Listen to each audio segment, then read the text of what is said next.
Hey everybody, welcome back to the channel. So this video real quick is going to be how to gibby bubble push. We're going to have different examples. We're going to talk about how to push various buildings here within Storm Point, because Storm Point definitely has a lot more architecture that is out in the open and a lot of different variety in terms of buildings. The other thing we're going to cover is when to bubble when rotating.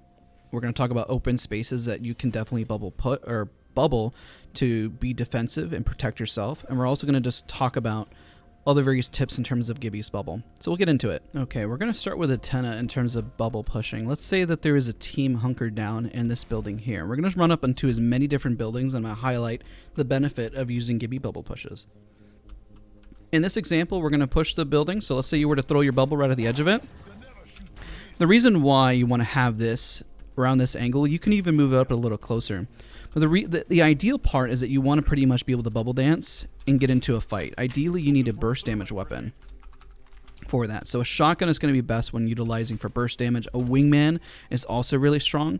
But what you can do is the closer you have it to the edge, and I put it a little bit too far out just to highlight maybe the wrong spot to close, but the closer you put it, the more you can isolate people in a 1v1, especially when you're using the door to kind of fight, because then the teammates can't shoot you on the opposite spectrum. Let's say the door was here, and then we'll showcase whenever it's not there. So let's throw down that bubble down again. This is why the bubbles are so powerful. And at this point, if they're on the door, they have to fight you. They can either just sit here and wait for the bubble to disappear, but if they do that, then, well, they're kind of just existing in a space, and so the other teammate can push this other end right here and catch them out because they're really just sitting out in the open, which isn't very good at all. So that's definitely the highlight of being able to bubble push and the power behind it. If there was Watson fences in the way, then that's also definitely a very strong benefit, because it's going to cut off those fences as well. It's not going to take them down permanently, but this is why Gibraltar is such a powerful offensive resource compared to Watson's defensive. If Gibraltar is in meta, Watson is no longer meta. Now, we'll put it a little closer, and you got to just practice your throws and make sure to kind of really throw it. But if you were going to slide and throw it up, put it right up next to it, you can isolate more and kind of push in. Because most of the time when you bubble push, you can take this door down, let's say if they were holding it, and now you really have them at your disposal, because otherwise they're literally just floating. You have all the power and the cover if you're utilizing a shotgun or a burst damage weapon. So if you're Gibraltar, run a burst damage weapon. I cannot stress it enough. That is your power. That is your strength from being a Gibraltar. Let's say if the door did not exist here, you would still do the same scenario. I would definitely not run at it at full capacity here, because then you could definitely get shot from here, get shot from here if somebody was already holding here. So you want to come at an angle and push that way. That's probably the best tip I can employ if you're just pushing and you have it. Because that means, again, you can isolate. You really can read the room. You can run right up into this, but just keep in mind the amount of time that is left on your bubble, just to ensure that you don't get caught out. So if the push doesn't work, then a Wraith usually will port away. You'll have an Ash to relocate you. Any mobility legend to kind of give you that strength. But realistically, any building in this game is going to provide you that pushing power. As long as you see a door, you put that bubble close by. You can put it right at the door if you want. I prefer to kind of put it at the angle just so it gets whatever area that you're trying to get specifically. But a double-sided door is actually more ideal than a single, just because it gives you even more space to operate compared to a single door. So again, you were to put it right up on there, you now have all this leeway, and you just all you gotta do is kind of poke out a little bit, kind of peek back, and if you were gibby, make sure you ADS for that extra power behind it as you're breaching, because they would have to go through way more HP for your arm shield and the fact that you take damage reduction. So Gibraltar should be the one that goes right up front and center. That's why they call it the gibby bubble push. Very, very powerful, very, very strong. So let's talk about some other areas in which you can definitely push. Same thing would happen here as well if you were trying to make a push through and there was a team. It just puts them in an awkward spot if they were pretty anchored and pretty confident in their area here, because they're essentially having height here. But if you run right up on them and they kind of faltered or kind of gave you some positioning as you're pushing forward, the bubble is there to provide you cover as you move forward, because all they're able to do is just kind of stand out in the open and give you the power. So let's say you're pushing just uphill. Instead of the door just being right here and you're able to just kind of get that leeway in. Let's say they were up front and somebody got a crack, right? In this scenario, let's say your teammate got a crack, and realistically I need to have a shotgun in my hand. And they said, okay, we're pushing. Okay, fine, push. So we roll out and we have the bubble here. Now, the reason why you would throw it as soon as possible to give your cover for your brothers, just as an example, is at this point, if they're cracked, even if they were to do a peek, here you have cover to make some headway, so it's a little bit more equal footing. Now, if they don't shoot you right away, you don't necessarily have to throw your bubble to push forward. If you go forward and they're not here whatsoever and they're not holding, then don't throw the bubble. Make an informed decision whether or not they're going to shoot you as soon as you run up or not. If there's somebody hard holding there and the team screams push, then you need to have the bubble ready first and foremost to be able to make an effective push up to this range. This happens in terms of buildings too. The same thing applies.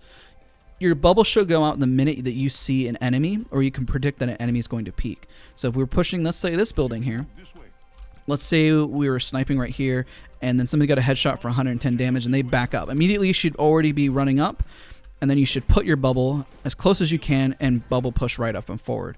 Now, if they started shooting you right away, and there was somebody that was already covering and peeking, which is going to happen the higher tier lobby that you have, then you might need to put the bubble a little bit further down. Potentially. So then you can climb up to this area and start to make a push. But ideally, you would like to push it on the door so you can break down the door and make a play that way. Because remember, you have a 3v2 situation. So as you push forward, it's good to have somebody be your cover, be your sniper, give you the information that you need to make a strong Gibraltar push forward. That's going to be ideal. And if they're on the roof and you wanted to get them off the roof, that's when you can definitely throw the ultimate and then make a push forward. Because let's say they're hard holding here, but they're on the roof. I mean, one, that's probably not the best positioning for them to hold. I don't know why they would do that. But let's just say for argument's sake that they are there. And then you have that ult. They're all going to panic and run inside. So if they run inside, you want to put your bubble down, give you some cover as you make a breakaway in. And by the time they make it in, you're already in with them and you're already fighting, right? Just remember where your bubble is placed, because if it's placed a little further up, then they're going to have shields for themselves as well. Some little tips as well. So there's different spots on where you can have the bubble. Just be aggressive as Gibraltar. He might be a defensive legend, but you have to be the most aggressive on your team to make effective pushes. You have to be the deciding factor, as if you were an Octane. Think of yourself when you're playing Gibraltar as like an Octane with a jump pad. You are the deciding factor to go in, so if there's damage done, you're going to be the one first and foremost. One, you take the least amount of damage because of the damage reduction. And two, you have an arm shield. And then, of course, 3, you are going to be running most likely close quarter weapons, especially burst. There is nothing wrong with having a Gibraltar run, let's say, a scout, because of that initial damage, so that you can make an informed decision when to push. Let's say you don't have that team with you. But make sure that you have a burst weapon as a secondary. Running up with, let's say, a flatline R3-1 is not going to be ideal if the enemy is running a shotgun and they bubble dance with you, right? The same scenario happens when you're fighting at these buildings, for example, here. If they open up the door and then you're trying to make a push forward and then they open it immediately, then you want to throw this in front of them. Because let's say there was one person shooting from right here, and you put that bubble. Let's say you took a little bit of damage and you have the bubble right in front of you. You can bubble dance in a 1v1 scenario, or if you have your teammates with you, then you're going to be able to fight and pretty much win this encounter. Because now you have a 3v2, and then you pretty much would just top off at your angle and then go right back in. But remember, when you utilize this for a push, that you don't have it for defensive measures. And the plus side is whenever you use it for such an early encounter and an early fight, you have it to come up on CD. So usually you should be able to clean up a fight within, let's say, 30 seconds. That's always my biggest tip and advice, is to clean up a fight as fast as possible. So by the time, let's say you fought off a team, and let's say you got a teammate down, you're like, get in, you drop it, and you bubble res as fast as possible. And then at that point, you can bubble dance and fight whoever's here to get you your angles and your positioning. So it really lines up. That's why Gibraltar's such a great legend, and he's very much slept on. I sleep on him just because I don't know. Maybe I just prefer other legends specifically. I can't even give you an answer why. But you realistically shouldn't. Gibraltar just provides so much strength and utility because of that. Now let's go over to Barometer, and let's talk about rotating out in the open. Let's say I was rotating now, and you already went for that res, and then let's say, for example, you got shot from a team, or there is a team in this building, you're trying to cross across the open area. Let's get rid of this prowler who's in the way. He's trying to take out our fun. But let's say the zone was closing in an area and there was a team right here, right? But you want to get to this building for some cover, ideally, because everyone else is having cover. I haven't seen the zone end here in a hot minute, but I've seen it kind of pull here before, maybe once. But let's say you're trying to get over and you throw the bubble for cover here, and at least you could heal up really, really quickly. So if I were to use a bat, use a cell, and then hold, and then wait for that. And then usually a Wraith can usually port you for the remainder part of the building. You can have an Ash port in, but the bubble is here just to provide you some time until you can make a decision and to get across. So let's talk about really open areas of when to use the bubble for rotation purposes, and we'll talk about that in a second. I've definitely seen the zone pull towards this direction before, and some of these areas are pretty wide open. Let's say you don't have a Wraith port, but you have the Wraith port is down, but you just have no choice but to push because of the zone. If the zone is behind you, that's whenever you push forward. So the question is, when do you push the zone down? The minute they start shooting. If they start shooting you, you put the bubble forward, and then you have it for cover here to reset and recover. If you were the enemy, the only thing you can do is push towards the bubble and engage in the 1v1, or wait for it to go down. Usually by the time you wait for it to go down, then you can just pretty much start laying waste, and now you pretty much have your open fight, which is a downside because they pretty much reset their health. What you can do while you're in the bubble, again, a Wraith port, a jump pad, any sort of resource to get you out of dodge to really help save you. Because remember, the bubble is not going to be there forever. So as a Gibraltar, you just keep making your way in, you keep pushing. So let's talk about if you are in another open space, what do you do? We've definitely seen this end zone when it comes to barometer here, when it's pulled more around this area. But let's say you're at the edge of zone right here, and let's say there's a team that's kind of holding you out, maybe the team over here, and maybe a team over here. Realistically, all you could do is you could rotate underneath, that's an option, or you could bubble push forward, or you can maybe take this angle over here. If they do not shoot you, well, that's going to be ideal, because then you have the most ideal space to rotate and push out in the open. If you do not feel confident, and let's say they're really peppering you with sniper shots, and you throw it ahead of time, and you just go out and rotate immediately. So this team only had a few seconds to shoot you, just one person. They have to get all those headshots, and you can rotate around. That's when you use the bubble. You need to gauge whether or not they're putting pressure or not. If they are distracted by another team, then rotate without the bubble. If they are already putting pressure on you and the zone is closing, you have no other option, then the bubble has to be there to buy yourself some time and space.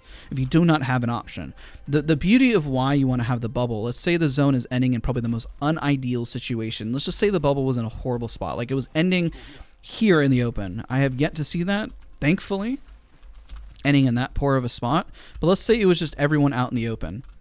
Let's say the zone started pushing you forward, but then there was a team here, there was a team over here, there was a team over here, and everyone started shooting at you and putting pressure and nading you. You would put your bubble down, and you would throw out your ultimate right down in the center. I put a little too close to my own bubble, just to be fair. But you kind of get the example and get the point. So that would put pressure because all of them are running to that end zone, right? And actually end up perfectly, so that's good. Because that means they would have to run towards center, they would have to run towards center, they would have to run towards center. And the bubble buys you a little bit of time. You can throw the ultimate towards somebody over here or where somebody is rotating, but the bubble is there just to buy you a little bit of time so they stop focusing you, because they cannot shoot you through that bubble, right? All you need is for the other teams to fight, and if you have the bubble down, they're not going to put as much focus on you anymore. And the same thing would happen, let's say if you're moving forward into pretty much Narnia and nothing that exists, and you throw the bubble forward and you would just hold and wait until the other teams. This is the beauty of why you're having a Gibraltar, creating space out of nothing, because if the other teams are not running Gibraltar, then you're pretty much going to win the encounter, because they're not going to just push you, right? It would be pretty strange, and I've seen it happen before, but realistically they wouldn't push you. They would just start shooting because the other teams would immediately pull focus from focusing in your bubble at one another out in the open. But that's just an example, and this happens sometimes where some of the zones tend to be out in the open compared to around cover. But of course, as you're using it to rotate, then just do your best to make sure you use that bubble for rotation. If they're not paying attention to you, don't use the bubble, just run. If you get shot at, throw the bubble for cover. And the reason why you don't throw it at your feet, and I did that there on purpose, you don't throw it at your feet because then you don't have the cover in front of you. You want to throw it as far forward as humanly possible, really chunk that thing right up in the air, because the more that you throw it up, the more positive cover that you're going to have as you run in. Because otherwise, I mean, if they already hit you and you throw it right at your feet, then there's really not much else you can do, because you're still going to get shot here by another potential sniper shot, or maybe an R301 with a 3X, anything of that nature. So this is a common question I get about Gibraltar bubbles and how to use them to push buildings. And you've seen me make a few mistakes with them, you know, but that's why we're doing this in a teaching environment. I hope this is helpful. I hope this is beneficial for you to know when to use your bubble for rotation, when not to, how to place it, how to push, why Gibraltar always should be utilized aggressively rather than defensively. His greatest strength is how defensive he is. He's literally your your defensive line if you're playing football, American football. So again, I hope this was helpful. Thank you so much for watching and supporting the channel. Leave a comment on more guides that you want to see specifically showcased in a real-world environment. This is something when I did my Gibraltar guide before. I'll leave as a reference in the description down below. We cover all the basics in terms of utilizing his bubble. But you know, it's beneficial to kind of see it in a real-world setting and what it looks like when you're rotating. If it's beneficial, we could also do it as the zone completely closes in on us. I'm more than happy to do that as well. Leave a comment if you want to see that. And we could talk about when using the bubble for rotation every bit of way as the zone closes. If that's helpful, let me know. That's a longer video, just like the Loba one, but I wanted to try to keep this one more concise. Hopefully you guys enjoyed the video, and I'll see you guys all in the next one.